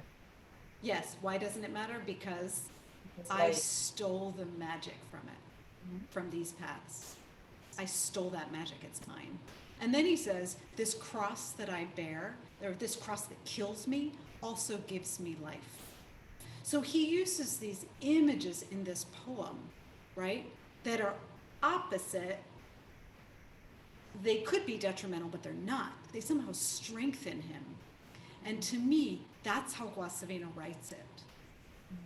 So I think what you understand the B section, I liked very much your phrasing there and what you were doing. But I think in these areas where you're delivering text, what's missing is an element of character.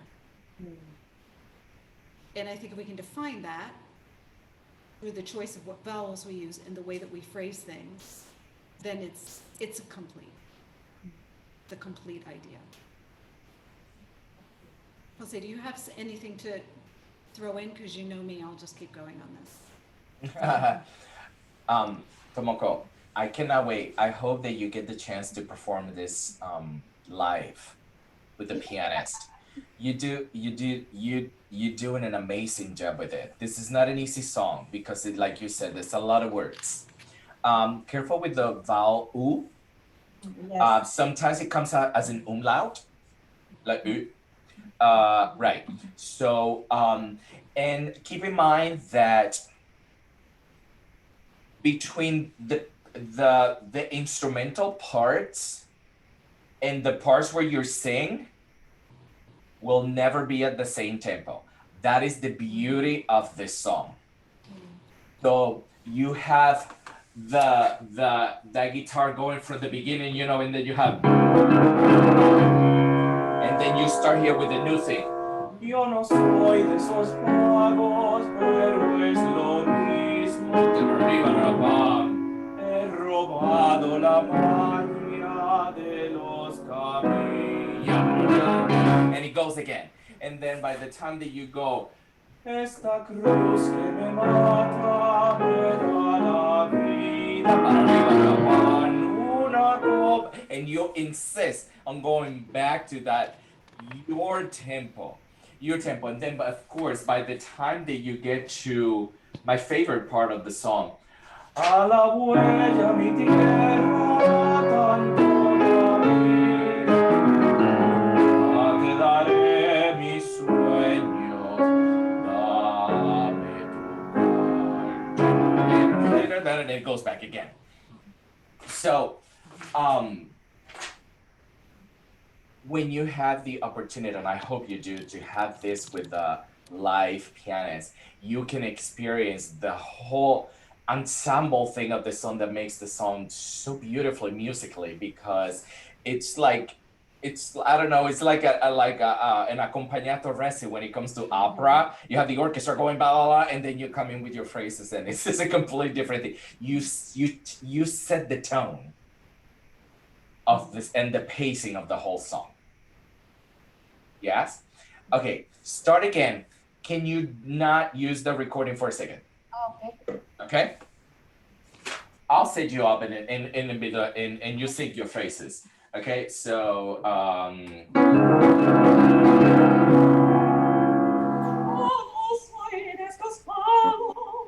careful with that. Yo no soy de esos Yo no soy de esos vagos. Try to keep them as even as you can. Right. Don't rush them. No soy de estos vagos, pero es lo mismo. He robado una magia. Robado la. Me he robado la magia. You say me robado. He robado.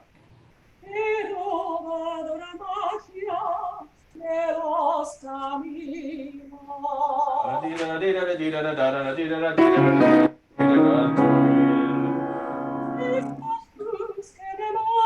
There. Esta cruz. Can you get as pure as you can? Esta cruz. And try to get. You can roll your R's. I can hear them. Esta cruz que me mata me da la vida. Una copla de sangre que canta herida. You have really good instincts. And see, go back when you say esta cruz que me mata and try to keep those triplets as pure as you can. You're doing this. Esta cruz que me mata me da la vida. Una copla me sang. Una copla me sang. So it would allow you the time to really say these words. And I know you're very musical. You have really, really good instincts for this music. It's not easy. That's the part that is not written in the music, you know, the style. Esta cruz que me mata. Go with the C-R-U-S-Z.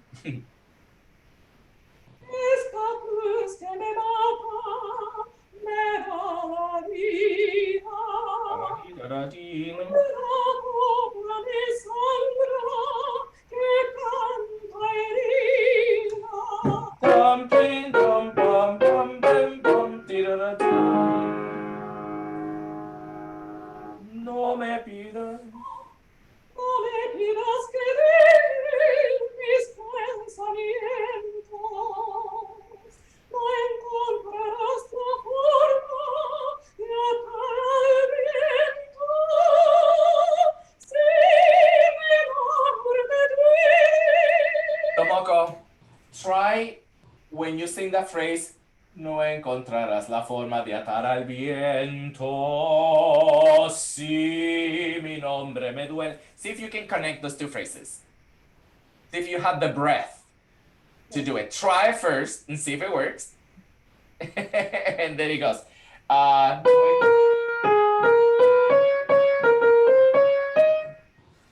Without taking a breath? Without the breath. Oh, okay. No encontrarás la forma de atar al viento. Si mi nombre te duele. I know. The other way that you can do it is no encontrarás la forma de atar al viento. Si mi nombre me duele. There are different ways to do it. You can even take the breath where it is before C.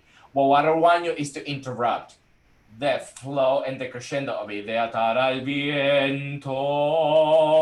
Si mi nombre. See, the continuity of it is what I'm missing because of the breath. Oh. Keep the breath, but just, even when you're taking the breath, the crescendo continues. Okay?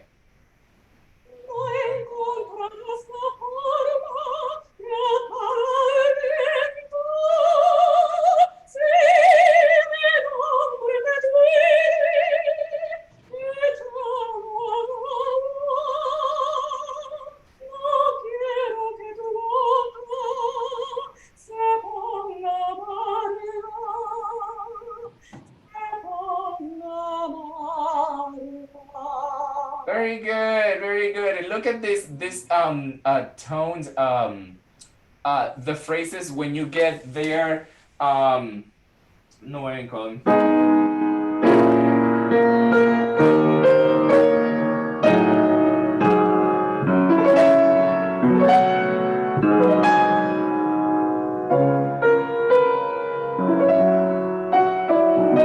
You have all this music underneath you that you have to react to it harmonically. De atar al viento, si mi nombre me duele, da di da da da, and then start calm down. Ya da di da da di da da di, right? So you can go back to that. There's a lot of this in this song. It doesn't stay on one level from the beginning until the end. It just goes like this. Yeah. Be very aware of the way that you get from syllable to syllable. Sometimes you fall off of them, and it almost sounds like a portamento. But I think that, you know, because you, not so much in this section, but in the preceding section, when you have those very texty things, right? Esta cruz que me mata, me da la vida. Keep it very, very centered, because it's not only do we lose you vocally a little bit in there, but we lose the character. And I think in this case, the sharper the core of the sound, the more you're in tune with the tone of the poem and the character itself. Seems like I checked the recordings, and it seems like a lot of people are doing some portamento-like thing. I'm not sure what it is. Mm-hmm. So should I? And well, I don't know. I think that the portamento has a place in this for sure. I would just be more strategic with where you use it, with respect to the poem. Where specifically you're doing it? What phrase are you talking about? I'm talking about esta cruz que me mata me da la vida, una copa Can de you- sangre que cantaría. Can you do that? Can you sing it? Careful with that U vowel. Careful with the U vowel. Esta cruz. Yeah. Cruz. Cruz. I know. Yeah. Just like you're just eating a delicious smoothie through a really thin straw. Esta cruz que me mata, me da la vida. Right there. Right there. You fall off of the word mata, but that makes it weak, Oh, okay. right? Esta cruz que me mata me da la vida. That's a weird thing to say, right? Yes. It's killing me, but it gives me life at the same time. And I think that comes from you not singing the rhythms correctly. Because when you take something out of something, you have to compensate with something else. And I think what Maya is hearing on your phrases is you compensated for the space that you put in on the rhythm. When you go, esta cruz que me mata, yes, it's esta cruz que me mata. If you sing it straight the way it is written, with feeling and with, you know, with all of the things. I mean, that's very personal to you and personal to every musician. But they are, when you take away from something has to replace that. See what I'm talking about?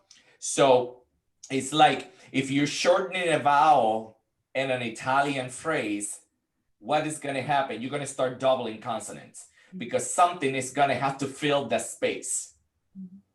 Or your legato, by all means, just get all chopped off because there's nothing connecting them. So I think it is a rhythm thing that is adding these little wavy things that she's hearing because you're taking away from it.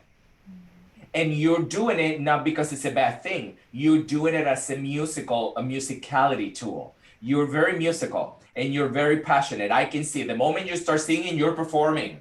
And I love that about you. You close your eyes and you're going at it because that's the way that you're supposed to do it. There's not such a thing as that, oh, I'm going to sing this phrase with no emotion just for the sake of it. It doesn't work that way. So make sure that when you are in the moment and when you're involved and you're doing all these things, esta cruz que me mata, me da la vida. There's something feeding this phrase, feeding these words, feeding the vowels doesn't die. The words don't have a place to collapse. Keep them all alive and going. Even if you take a little bit from here and put it there, that is okay because it's part of the style. It's the part of this music that makes it so hard because it's a cultural thing. it's something that you learn by being in the culture, by knowing the language, by knowing the lifestyle, the food. You know, what is the best way and easiest and quickest way to know a culture? Through food, right? You know all this, and you learn so much about it through all of these things, the spices, the this and this and that, the language. So those little things come from there. So merge yourself. You have done an amazing, amazing job learning all of these words, studying Spanish, all of these things. Be aware of the word ya. You know, there is a sound in Argentina, it has to be a part of there. Esta huella, a la huella, mi tierra. I'm not even looking at the word. Trasnochada. Those sounds are part of the Argentina, it's part of the style. So it's not, you're aware of those, a la huella, Maya, where those, I don't know. Oh yeah. Yo. Right. In the very beginning. Yo no soy de estos pagos, pero es lo mismo. Yo no soy. It's not like why, oh, yo no soy. Yo no soy de estos. Right? There is an IPA symbol for that. Yeah. It's soft. A la huella. Huella. That's fine. Huella. Huella. Yes. Yeah. Trasnochada. Trasnochada. Make sure that your A vowels are as crystal clear as you can get them. Yeah. I really love to talk about Trasnochada. Yeah. Trasnochada. Yeah. That's good. Because you really used them at the end of the first verse. You said, Yo te daré mis sueños, dame tu calma. And it was like you really got a color in the ah that I think goes very well in this character and the sentiment of the poem. And I wanted to share a word that from the chat that someone gave, audacious, which means fearless along arrogant lines, which I love. I think that nails it. Thank you, Jonathan. I think that nails it for this character. Fearless, but arrogant. And those ah vowels, not only is it correct for the diction, but it's correct for the character and for the tone. And I think that the more direct and clean you are with the rhythms, but also with the vowels, the more true you are to the tone of folk. Right? That we don't need to complicate it, it's already perfect. So, can find a way to uncover the way that you want to be expressive through the lens of this folk character, of this person, right? I would love to try one of these phrases like that. I don't have any idea how much time we have left. Maybe you can just try, can you try that, esta cruz que me mata me da la vida?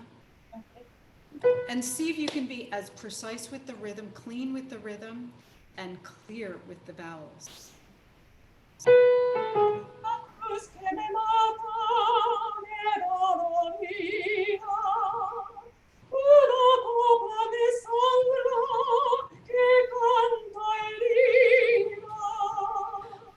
I like that a lot more. For me, that's much more direct. I would even try when you do una copla me sangra. You can even make that more, have even more bite, and to not diminuendo.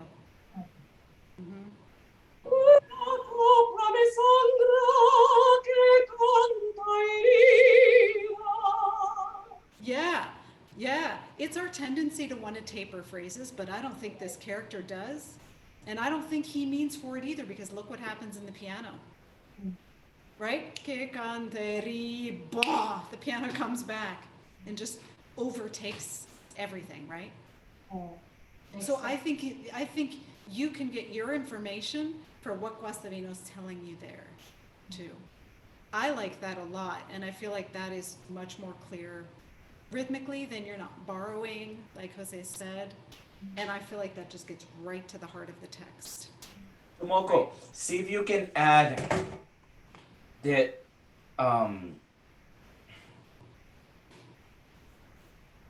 You understand this musically and intellectually, I can tell.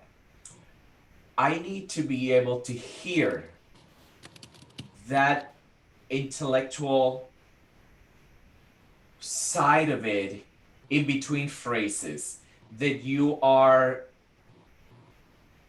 ahead of yourself. I hear this. Esta cruz que me mata, que me da. I need to hear that cruz that is healing you is doing this. Una cobra me sangra. What? Ya di da di da. They are not intellectually connected musically. Esta cruz que me mata me. See how that space is so important? It's Esta cruz que me mata me da la vida. Una cobra de sangra que pa pa pa pa. The space in between is so important. Can you try it again and be ahead of yourself?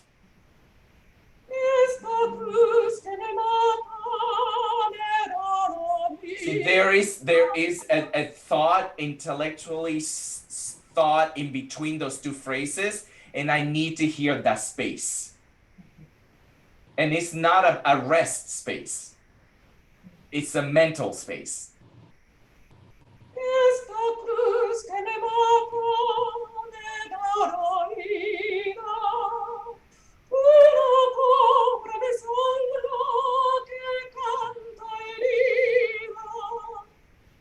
Work on that. Yeah. Okay. Work on that. Yeah. Work on that. That the first one was good. The second one's still a little too connected for my taste. Yeah, But- I would say it's a similar sentiment to the idea of what I was saying to Samantha about the word lo.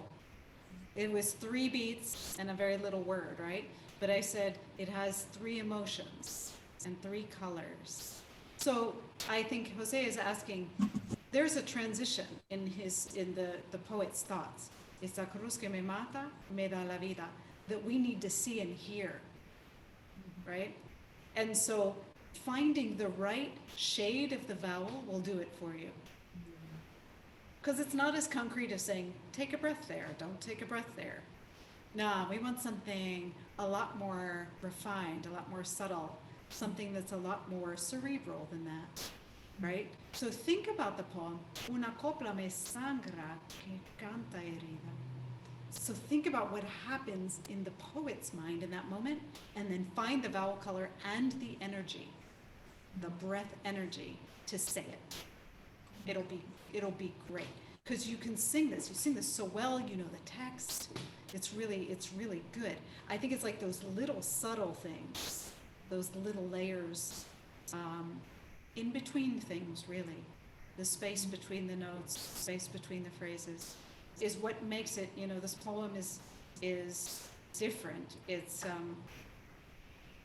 it gives us a lot of very, very strong images, right? And a lot of it has to do with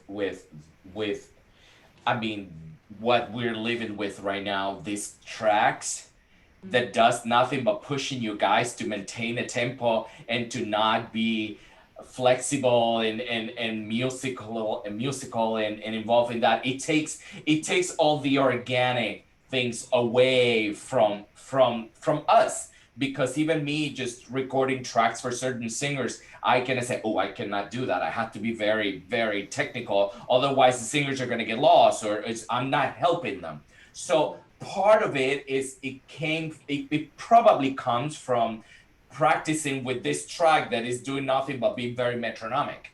Because when the moment that the flexibility that you need to create these things that we're telling you about, you're not getting it from the recording. So that's what I'm saying. Like I hope you have the opportunity to do it live with a pianist that will allow you to do and feel, more importantly, feel all of these things. Because it's something that it only comes from that live experience, live performance, and you will. But keep that in mind, even when you're using the tracks. Yes? Yes, okay. Great job. Awesome job. Brava, brava. Thank you so much, Tomoko. It was such a joy to hear you sing in this style and in this genre. It's the first for me, and I think I heard you come alive a bit more in this. So I hope you continue to sing this type of repertoire. Thank all of you, all of the singers today who participated. Just 4 beautiful voices, and I'm sure it was very engaging for the audience as well to be able to hear some of the tidbits of sage knowledge that came from Dr. Hoover and Mr. Meléndez. It was a great class. I certainly was jotting down my notes throughout it. I learned a lot as well. So thank you to the singers, and a heartfelt thanks to you, Maya and Jose, for returning to do this class for us again. So hopefully everyone's unmuted so we can all Yes, ask questions. see if there's I think you have to unmute yourselves, but There you go. yeah, there you go. If there are any final questions before we have to depart for the day, we'll certainly take them. You can either throw them in the chat or...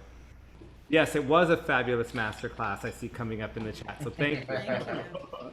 I'm so thankful to both of these artists. Love the class from Jamie. Oh, hi, Jamie. And thank you for being so well prepared, guys. You guys very well prepared, and for putting the effort. It's not easy, but it's not stopping us from doing what we love to do the most, which is just making music. You know, we'll find when there's a will, there's a way, and you guys are finding that. There are a lot of people who are afraid of trying because of this virtual way. But we're not losing on anything, we're gaining, because if we can do this and finding the way of doing this way, imagine what we can accomplish when we are out there and things started working normally again, which it will happen. But nothing, and I said this a long time ago, I think I said this to the students at the commencement in Hawaii, that the one thing, we can have pandemic, we can have, bad presidents and all of those things. But the one thing that nobody can take away from us is our art. That's something that belongs to us. And that's something that nobody can take that away from us. We own it. And as long as we are willing to keep using it and singing and communicating and just giving it away for others to enjoy. And we are doing it. Everybody's doing it, but don't let anybody take that away from you, because that's the one thing you have is your voice, and your voice should always be heard. So keep working hard, because the time for us to function normally again will come, and you'll be able to do this live for a live audience. But just keep going, and the fact that you are here, you're trying, you're accomplishing all of these things, it's great. It's great. You should feel good about yourself and what you did today, and just keep going. Actually, I don't think we could end on a better note, so thank you, Jose. I couldn't agree more, and that's why this is a perfect segue to say we have more master classes. So if you are a singer and you're interested, please don't hesitate to reach out to me. Our next class is January 16th with Andrea Del Giudici, who will be singing. She'll be singing. I love that voice. And who knows, she may gift us with a few dulcet tones or two, but she'll be giving a class. It was a postponed class in the Italian song literature. So, looking at it from a bel canto vocal pedagogical perspective. So I certainly invite you to that on the 16th of January, and we'll have a recital in February. We'll have a conversation, a virtual town hall on the diversification of song with the focus of Spanish language song and African American song.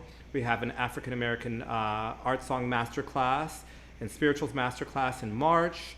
We have a masterclass with the wonderful mezzo, Rayanne Bryce Davis, beautiful singer, in March. And we have French song with the indomitable Thomas Grubb, and that comes up in April. So this is we all doing it, yay! Yes, to echo what Jose said, the perfect time. Use this pandemic to your advantage.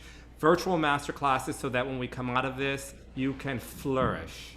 And with that, again, I just want to thank you, send you all off to celebrate this very momentous day. So I look forward to seeing you again very, very soon. Yes, if everybody wants to hear more songs on December 14th, um, the recital I recorded with the new students from ABA is going to air on December 14th. It's free. You just need to go to the avaopera.org and sign in. You just need to sign in, but the link is there. It is free. Beautiful singing is all art songs, staying in the same category. There's no opera, art songs, and beautiful music. So if you are home and want to hear that, so December 14th. Excellent. I do a follow-up email from this event. Oh, perfect. To include the video. So I'll get that from you, Jose, so that we get that information in there. Excellent. Okay, thank you all. I look forward to Thank you, amiga. the next masterclass. And Gracias, again, amigo. thank you, singers, and thank you, Maya and Jose. Thanks, Yay. everyone. Take care. Enjoy your evening or your afternoon. Bye-bye. Thank you.